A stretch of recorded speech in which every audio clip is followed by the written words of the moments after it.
अगर तुम कुछ नए ढंग से जीने का निर्णय लेते हो, संकल्प लेते हो, तो तुम्हारा हर दिन नया होने लगेगा।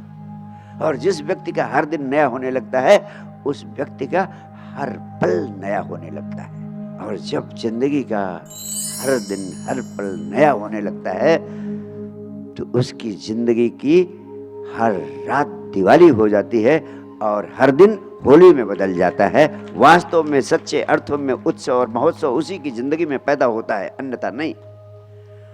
और मैं दूसरी बात इसी से जुड़ी हुई कहना चाहता हूं, तुम्हारा जीवन तभी अर्थपूर्ण हो सकता है जब तुम अपने जीवन को निर्मित करने का निर्णय लो।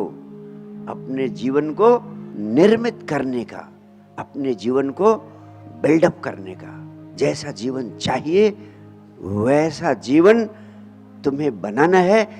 अगर तुम इस संकल्प से हर पल भरे रहते हो, तो भी तुम्हारा जीवन बदलने लगता है, तो भी तुम्हारा जीवन बदलने लगता है। अगर तुम चाहो कि हम जैसे जीते आए हैं ऐसे जीते जाएंगे, जीवन जो मिला है अपने आप जी उठेगा, तो तुम्हारा जीवन कैसा होगा?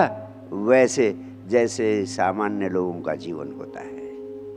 और अगर सच्चे अर्थों में मनुष्य का जीवन जीना चाहते हो, सच्चे अर्थों में असाधारण जीवन जीना चाहते हो, सच्चे अर्थों में इस जीवन को सार्थक और अर्थपूर्ण करना चाहते हो, तो तुम्हें स्वयं कैसा जीवन चाहिए इसे स्वयं निर्धारित करना होगा, इसे स्वयं निर्मित करना होगा, इसका स्वयं सृजन करना होगा। कैसे तुम सृजन कर सकते हो? कैसे ये इस जीवन का निर्माण हो सकता है? ये जीवन कैसे वैसा बन सकता है जैसा तुम चाहते हो? हर व्यक्ति जीवन से कुछ ना कुछ चाहता है, हर व्यक्ति की जीवन से अपेक्षाएं, हर व्यक्ति जीवन में कहीं ना कहीं पहुंचना चाहता है, लेकिन पहुंचता कहीं नहीं। अंत में डेथ बेड पर, मृत्यु शैया पर हर व्यक्ति बहुत उदास निराश मौत मरता है। बिरले ही हैं जो हंसते हुए मर पाते हैं, अन्यथा हर आदमी उदास निराश पछताता हुआ इस संसार से जाता है कि ये अनमोल जीवन यूं व्यर्थ ही चला गया। जो अरबों खरबों की संपदा पा लेते हैं वे तो और ज्यादा पीड़ा में मरते हैं कि इस अनमोल जीवन को अरबों खरबों पैदा करने में लगा दिया और बेहोशी में सारा जीवन बीत गया। ये सारे अरबों खरबों की संपदा यहीं पड़ी रह गई। आखिर क्या तुम भी ऐसी ही मौत मरना चाहते हो? क्या तुम ऐसी ही अवस्था में संसार को छोड़ना चाहते हो जैसे सामान्य लोग छोड़ते? मैं चाहता हूं, तुम्हें मनुष्य योनि मिली है, एक अद्भुत अवसर मिला है कि तुम अपने हर एक क्षण को, अपने जीवन के हर एक पल को होश से भर सकते हो। होश ही तुम्हारे जीवन की सबसे बड़ी संपदा है जो सिर्फ तुम्हें मिली है, सिर्फ मनुष्य को मिली है।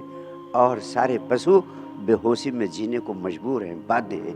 वे उस चेतना से वंचित हैं जो चेतना तुम्हें प्रकृति के द्वारा, परमात्मा के द्वारा उपहार स्वरूप मिली है। उस होश का अगर उपयोग नहीं करते हो, तुम भी जानवरों की तरह बेहोशी में जीते चले जाते हो, तुम भी जीवन को छोड़ देते हो ऐसे ही जैसे वो स्वयं को ले जाए, तब तुम में और पशु में कोई अंतर नहीं है। अगर अंतर करना, मैं एक छोटी सी कहानी कहता हूं।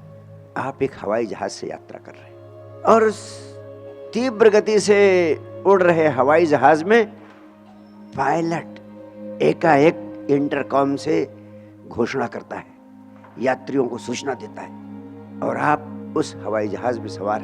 पायलट कहता है, मेरे पास दो महत्वपूर्ण खबर है, एक दुखद है और एक शुभ है, सुखद है। उसने कहा, दुखद खबर यह है, दुखदाई खबर यह है कि जो हमारा मैग्नेटिक कंपास है, जो दिशा सूचक यंत्र है, वह यंत्र फेल हो गया, उसने काम करना बंद कर दिया है। तो पायलट ने कहा, हमारे दिशा सूचक यंत्र ने काम करना बंद कर दिया है, इसलिए हवाई जहाज किधर जा रहा है किधर नहीं जा रहा है इसका हमें कोई पता नहीं, इसका कोई कंट्रोल हमें नहीं है, बस वो उड़ता जा रहा है, उसका दिशा सूचक यंत्र खराब हो गया है। ये दुखद सूचना।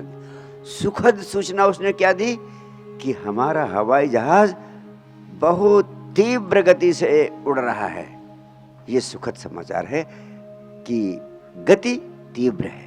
लेकिन दुखद समाचार क्या है कि उसकी कोई दिशा नहीं है। अब उसकी दिशा को कंट्रोल करना हमारे काबू में नहीं, हमारे नियंत्रण के बाहर हो गया। अगर आप उस हवाई जहाज में हैं तो आपकी क्या दशा होगी?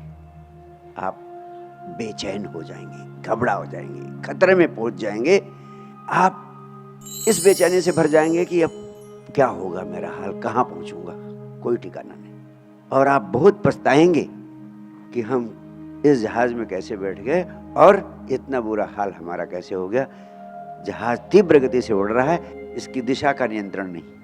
लेकिन आपकी जिंदगी भी जहाज है और आप सब तेजी से भागे जा रहे हैं, लेकिन आपको पता नहीं है किधर जा रहे हैं, कहां जा रहे हैं, कहां पहुंचना है।